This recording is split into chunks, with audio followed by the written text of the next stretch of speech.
अच्छे दिन मोदी जी बोलते अच्छे दिन आएंगे, वो अच्छे दिन कहाँ है? मैं ये बात पूछना चाह रहा मोदी से। किसी एक दल का नाम बताओ भारत में जो धर्म की राजनीति ना करता हो। आम आदमी पार्टी। हाँ जी, डीएम के बारे में आप बोलने का सही नहीं है। डीएम के इज परफेक्ट पार्टी। आपको मालूम है स्टालिन कोई माधव नहीं, कोई जात नहीं, किस नहीं। केंद्र में बैठा कहीं बैठा गरीबाई हमेशा रहेगी देश के अंदर। गरीबी क्यों रहेगी? ये चली आ रही है। जैसे आपने देखा तबरेज अंसारी वाला मैटर इलाहाबाद में, उन्होंने जय श्री राम नहीं बोला तो हत्या कर दी। अब ये बताइए इसमें जय श्री राम को बदनाम किया गया या उनका नाम किया गया? देखिए, महंगाई रोजगार के मुद्दे पे आप राहुल गांधी लेके होगा सिलेंडर हर एक कोई खरीद लेगा, ये बताओ आप। मोदी ऐसा क्यों नहीं चाहिए? मोदी क्या धर्म जरूरी नहीं है क्या? देखिए धर्म ज़रूरी है, लेकिन धर्म को राजनीति में अगर आप जोड़ेंगे तो ना तो राजनीति रहेगी ना धर्म। कि हिंदुस्तान का मौलाना यहाँ भी कहीं जाएगा सक्की निगाहों से देखा जाएगा। अब बताइए योगी आदित्यनाथ एक सीएम होने के नाते उनको ये बोलना अनिवार्य है जो बंदा धर्म के नाम पे वोट मांगता हो, चाहे वो कोई भी हो, वो कभी देश का भला कर नहीं सकता। तो इसलिए मेरी राय में तो इंडिया गठबंधन बेहतर होगा। साथियों नमस्कार, मैं हूं विवेन सिंह और आप देख रहे हैं इंडस न्यूज। मैं हूं इस समय दिल्ली के चांदनी चौक पर। यहाँ पे हम जानेंगे पब्लिक से कि 2024 में पब्लिक का क्या मूड है, क्योंकि अभी 5 राज्यों के विधानसभा चुनाव खत्म होने आया और 3 तारीख को रिजल्ट आएगा। तो यहाँ हम लोगों से जानेंगे कि 2024 में कौन प्रधानमंत्री बनेगा, किसकी सरकार बनाने वाले हैं। जानेंगे लोगों से 2024 में किसकी सरकार बनाएंगे आप। देखिए इंडिया गठबंधन ही बेहतर होगा, क्योंकि देखा जाए तो मोदी जी ने तो दरअसल अभी तो कोई, मुझे तो दिखता नहीं है कोई काम करा है। क्योंकि अगर मोदी जी ने काम किया होता तो दिखता। मोदी जी ने विकास के नाम पे वोट कभी मांगा नहीं। मोदी जी अगर वोट मांगते भी हैं तो धर्म के नाम पे मांगते हैं। और मैं एक चीज़ कहना चाहूँगा, जो बंदा धर्म के नाम पे वोट मांगता हो, चाहे वो कोई भी हो, वो कभी देश का भला कर नहीं सकता। तो इसलिए मेरी राय में तो इंडिया गठबंधन बेहतर होगा। क्या ऐसे कौन से 5 काम रहेंगे इंडिया गठबंधन के जो इंडिया गठबंधन जरूर होगा? मोदी ऐसा क्यों नहीं चाहिए? मोदी क्या धर्म जरूरी नहीं है क्या? देखिए धर्म ज़रूरी है, लेकिन धर्म को राजनीति में अगर आप जोड़ेंगे तो ना तो राजनीति रहेगी ना धर्म। तो ये तो धर्म का नुकसान हुआ ना, कि धर्म ही नहीं रहा तो फिर क्या फ़ायदा। इसलिए राजनीति एक अलग चीज़ है और धर्म एक अलग चीज़ है। धर्म वो चीज़ है जिसको दिल से रखा जाता है, और राजनीति वो चीज़ है जिसे दिमाग से किया जाता है। तो दिमाग और दिल एक नहीं हो सकते। लेकिन इंडिया गठबंधन को ही क्यों सपोर्ट कर रहे हैं आप? देखिए मैं इंडिया गठबंधन को सपोर्ट इसलिए कर रहा हूँ क्योंकि देखिए आज से 9 साल पहले कांग्रेस की सरकार थी, तो उस टाइम में 12 साल का था करीब। लेकिन 12 साल के बच्चे को ये तो पता नहीं होता कि सरकार ने क्या किया है। लेकिन 9 साल में मोदी जी ने क्या किया वो मुझे दिख रहा है। मोदी जी ने कुछ किया या नहीं किया। देखिए इस सरकार में क्या हो रहा है, मोदी जी के नाम लेके, मतलब जय श्री राम, राम एक इतना अच्छा नाम था, राम श्री राम, जिन्होंने अपने पिताजी के वादे को पूरा करने के लिए 14 साल वनवास काट लिया। राम जी वो नाम है, लेकिन आज उन्हीं के नाम लेके पब्लिक में उन्हें ही बदनाम किया जा रहा है। मतलब क्या साबित क्या करना चाह रहे हैं? मोदी राम को नाम बदनाम कर रहे हैं। हाँ बिल्कुल बदनाम कर रहे हैं। देखिए जय श्री राम कह के अगर कहीं पे भी हत्या करी जा रही है, जैसे आपने देखा तबरेज अंसारी वाला मैटर इलाहाबाद में, उन्होंने जय श्री राम नहीं बोला तो हत्या कर दी। अब ये बताइए इसमें जय श्री राम को बदनाम किया गया या उनका नाम किया गया? बदनामी किया गया ना। तो मैं ये कहना चाहूँगा, देखिए मज़हब बहुत एक अच्छी चीज़ है। मज़हब और धर्म पे ना बोल के अगर विकास पे बोला जाएगा तो बेहतर होगा। मोदी के विकास का डंका बज रहा है, विकास बहुत किया कम। मोदी ने क्या कहा? इंडिया में ऐसा कौन सा दल है जो धर्म की राजनीति नहीं कर रहा?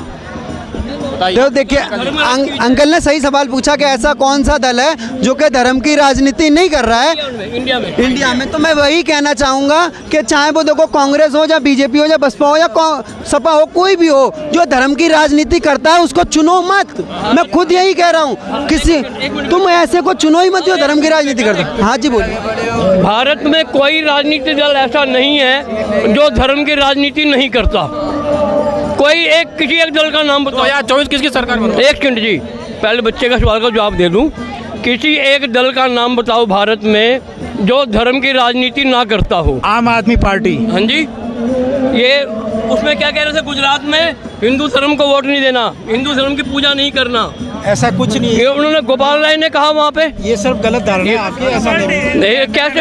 हाँ जी, मैंने नहीं सुना। आपने नहीं सुना, दुनिया ने सुना भाई।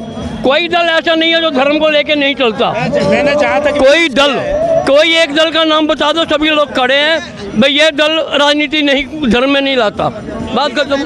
मैंने अंकल से सिर्फ अंकल मैंने ये कहा था, आप देखो पहले मेरी पूरी बात गौर से सुनिए, कि धर्म के नाम पे जो राजनीति करते हैं, राजनीति और धर्म को चाहे पार्टी कोई भी हो मिक्स नहीं करना चाहिए। बेटा ऐसा है, धर्म के बिना काम नहीं चलेगा और हर दल धर्म की राजनीति। विकास, देश के विकास से बढ़कर है धर्म। हाँ जी, क्या देश के विकास से बढ़कर है धर्म? एक सेकंड भाई साहब, आपने कहा देश के विकास से बढ़कर है धर्म।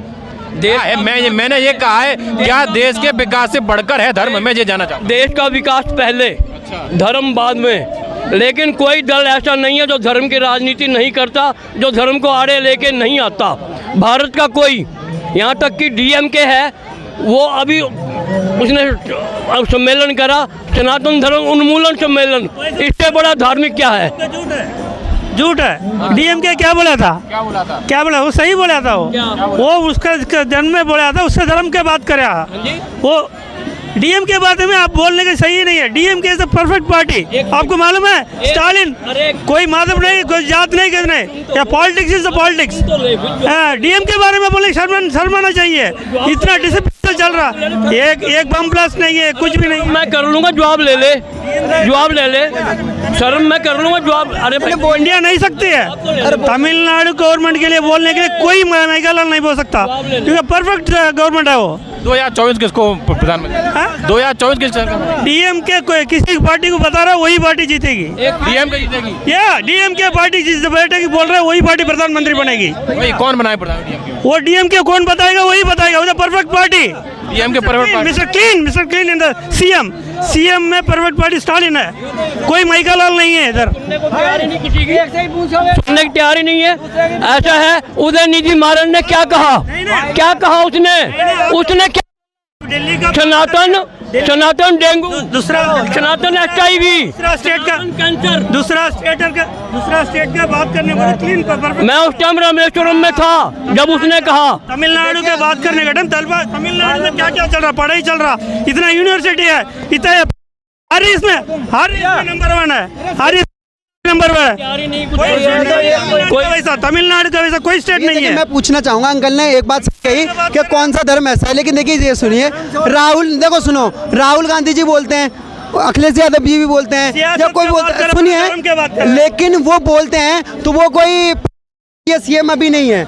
सवाल होगा सीएम। देखो अभी वो सरकार में नहीं है, मैं उनसे सवाल क्यों पूछूं? मैं उनसे क्या हक रखता हूं कि मैं उनसे सवाल पूछूं? लेकिन जो हमारे उत्तर प्रदेश के मुख्यमंत्री योगी आदित्यनाथ, वो अभी मौजूदा सीएम है, वो एक तरह से राजा हैं हमारे उत्तर प्रदेश के। अब ये बताइए, राजा ही अगर गलत बोलेगा, उनकी एक वीडियो है जिन्होंने उसमें बोला था कि हिंदुस्तान का मौलाना यहाँ भी कहीं जाएगा सक्की निगाहों से देखा जाएगा। अब बताइए, योगी आदित्यनाथ एक सीएम होने के नाते उनको ये बोलना अनिवार्य है? मतलब ये बताइए कि संविधान में लिखा है कि किसी भी धर्म के बारे में तुम गलत बोल सकते हो? मैं किस पूछूं? मैं पहले अपने सीएम से पूछूंगा, क्योंकि वो मेरे सीएम है, मेरी जनता ने उन्हें वोट दिया है, तो मैं उनसे सवाल पूछूंगा। मैं किसी और पार्टी से क्यों पूछूं? अभी 2024 में किसको? देखिए 2024 में ऐसा है कि हमारे प्रधानमंत्री जो है ना, हद से ज़्यादा धांधली कर रहे हैं। अच्छा, लेकिन हम तो धांधली कर रहे हैं ना, लेकिन हम तो चाहते हैं कि 24 में हमारी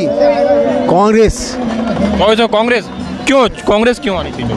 कांग्रेस इसलिए आनी चाहिए कि देश की जनता यहाँ पे जो भीड़ लगी हुई है ना, ये आप देख सकते हैं किस लिए भीड़ लगी हुई है। एक पक्ष का इंसान कहीं भी खड़ा हो सकता है, चाहे आप सीपी में चल जाओ या कहीं भी चल जाओ, लेकिन यहाँ पे हर पक्ष का इंसान खड़ा होगा।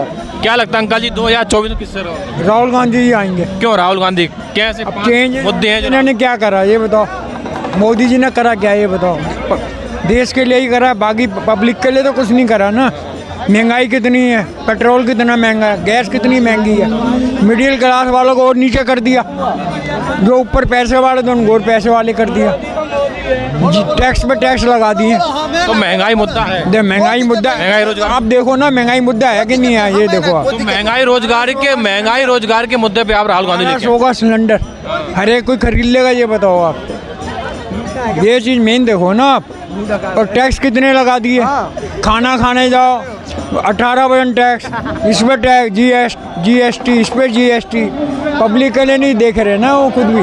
तो इसलिए बदलाव ये पब्लिक के लिए नहीं देख रहे, नहीं देख रहे, बदलाव होना चाहिए। बदलाव होना चाहिए। हाँ, हम तो कहेंगे हम तो कांग्रेस को डालेंगे। कांग्रेस को देंगे। कांग्रेस के टाइम में ये तो नहीं था, इतना टैक्स वगैरह ये वो पब्लिक आराम से रह रही थी, नहीं रह रही है। देखो आप 2024 में किस सरकार बनेगी? मेरी सरकार है, मेरी सरकार आ रही है, आपकी सरकार आ रही है? राहुल गांधी जी की आ रही है। राहुल गांधी सरकार क्यों? राहुल भाई काम ये होगा, सरकार चेंज करवानी मुझे, सरकार चेंज करवानी है। क्यों? इतना अच्छा सरकार काम कर रही है, विकास कर रही है। महंगाई के ऊपर कम क्यों 2 रुपये बढ़ा दिए मोदी ने? भैया महंगाई कहाँ है? हम तुम बात कर लेते हैं, बहुत देर से बोले महंगाई कहाँ है? 2 रुपये बढ़ा दिए। कह रहे महंगाई नहीं है। नहीं महंगाई कहाँ है? पहले आता था कम। आपने कहा अंकल महंगाई नहीं, कह रहे महंगाई। महंगाई है, ये तो मत कहो आप। नहीं पब्लिक को महंगाई तो दिखती है।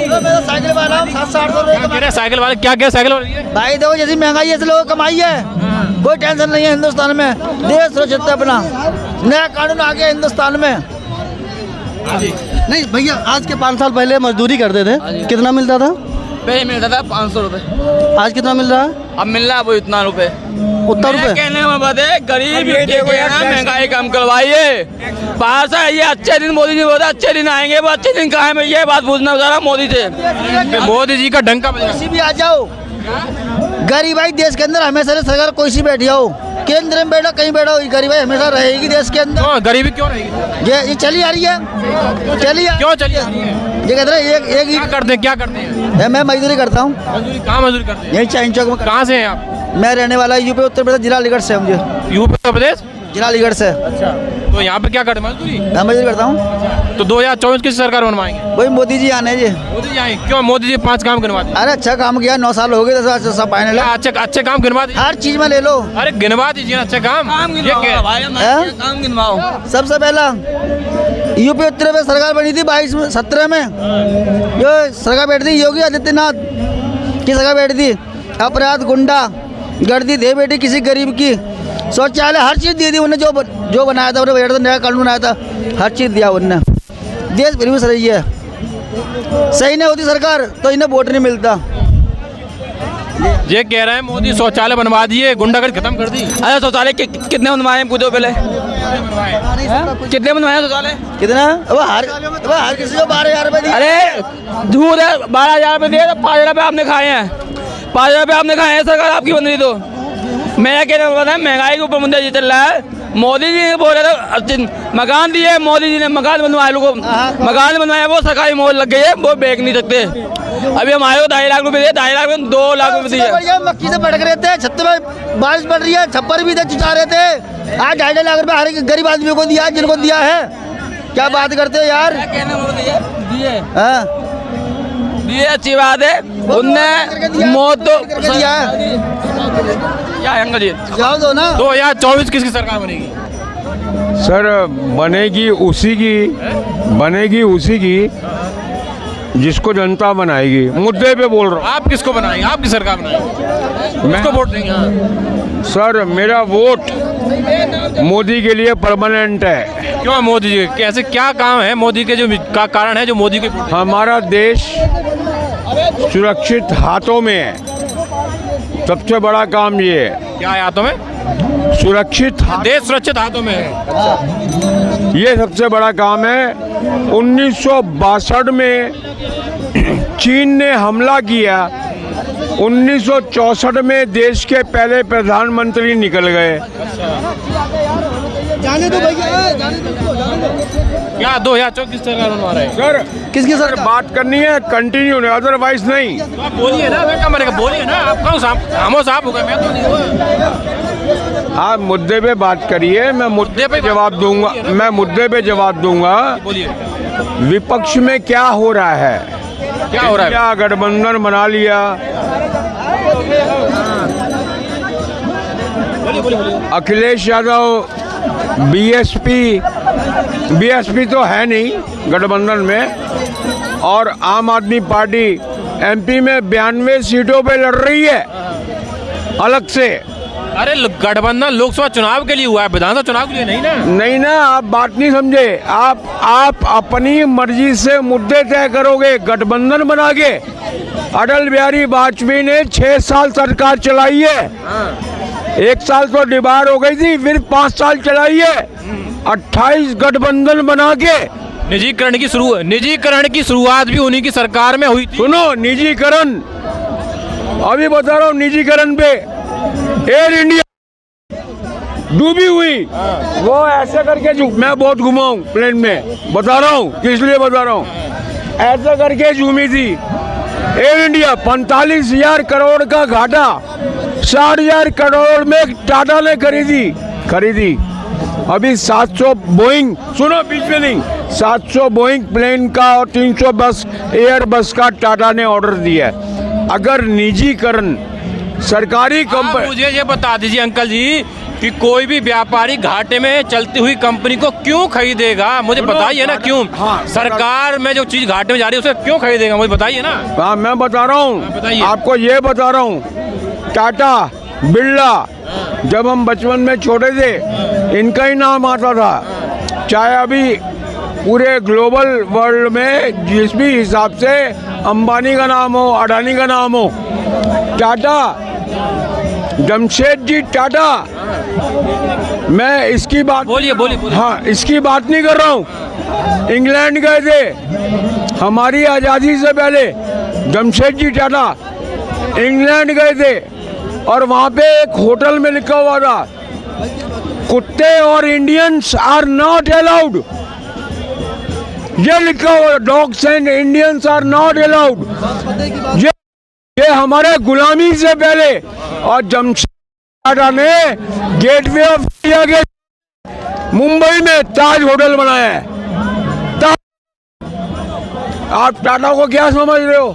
अरे मैं टाटा की बात नहीं कर रहा, मैं ये कह रहा हूँ मैं आप कुछ नहीं कर रहे हो, आप मुद्दे पे खुद मीडिया नहीं आता। मैं कह रहा हूँ, तो मैं कौन से मुद्दे बढ़ा, मैं मुद्दे की बात कर रहा हूँ ना। मुद्दे पे मैं ये कह रहा हूँ घाटे में जा रही कंपनी को टाटा उठाती है। अडानी तो नहीं उठा रहा, जो राहुल गांधी कहता है अडानी मोदी का दायां हाथ। 60,000 करोड़ रुपया राजस्थान में अडानी इन्वेस्ट कर रहा है। राहुल गांधी में दम हो, बोले नहीं गहलोत सरकार को नहीं करना, क्योंकि ये मोदी का हाथ है। क्यों ऐसी राजनीति, क्यों ऐसी? मेरी बात का जवाब कोई देगा? देश के एयरपोर्ट और कई रिश्ते अडानी को दिए जा रहे, क्यों दिए जा रहे बताइए? मेरी बात सुनो, सरकार चीजों को बना के अपने पैसे अपने घर से, लेकिन उसका मुनाफा कोई प्राइवेट कंपनी क्यों? हाँ तो सर मैं बता रहा हूँ, क्योंकि अभी आप 2 सेकंड में मुद्दा उठा दोगे। मैं कहाँ मुद्दा उठा रहा हूँ? अभी उठा दोगे बेरोजगारी महंगाई का, अभी आप उठा दोगे। मीडिया बेरोजगारी महंगाई मुद्दा नहीं है, बता रहा हूँ। बताइए ना। किसी भी देश में, इंडिया तो छोड़ो, 200 से करीब देश हैं पूरे ग्लोबल वर्ल्ड में। किसी भी देश में बेरोजगारी का मुद्दा तभी खत्म होता है जब इन्वेस्टमेंट होती है, बाहर के लोग या कंपनियां फैक्ट्री लगाती हैं, तब बेरोजगारी खत्म होती है। और ये सुरक्षित हाथों वाला बंदा यही कर रहा है। आज से 2014 से पहले मनमोहन सिंह दोहा में गए थे, हमारे देश के आरबीआई गवर्नर 2 रुपए के नोट में जो छपते थे मनमोहन सिंह बचपन में, वो गए थे दोहा में। क्या बोल गया है कि हिंदुस्तान के संसाधनों पे अल्पसंख्यकों का हक है। ये मनमोहन सिंह का बयान है सर, कांग्रेस गवर्नमेंट के प्रधानमंत्री 10 साल, उनको वो रबर स्टैंप, इतने पढ़े लिखे आदमी, ये कांग्रेस ऐसा करती है। ये राहुल गांधी ऐसे चढ़ा के मनमोहन सिंह का अध्यादेश ऑर्डिनेंस मीडिया के सामने फाड़ देता है। चलिए ठीक है, यहाँ पे लोगों ने अपनी अपनी राय रखी। लोगों ने कहा, मोदी जी के फेवर में बात की और राहुल गांधी कहा कि जो प्राइवेट कंपनियां हैं और रोजगार, यहाँ पे रोजगार बहुत बड़ा मुद्दा है। लेकिन अभी इन्होंने कहा कि देश सुरक्षित हाथों में है, इसलिए जो 2024 में मोदी जी प्रधानमंत्री। आप देखते रहिए मेरे साथ विवेक सिंह, इंडिया न्यूज़। धन्यवाद।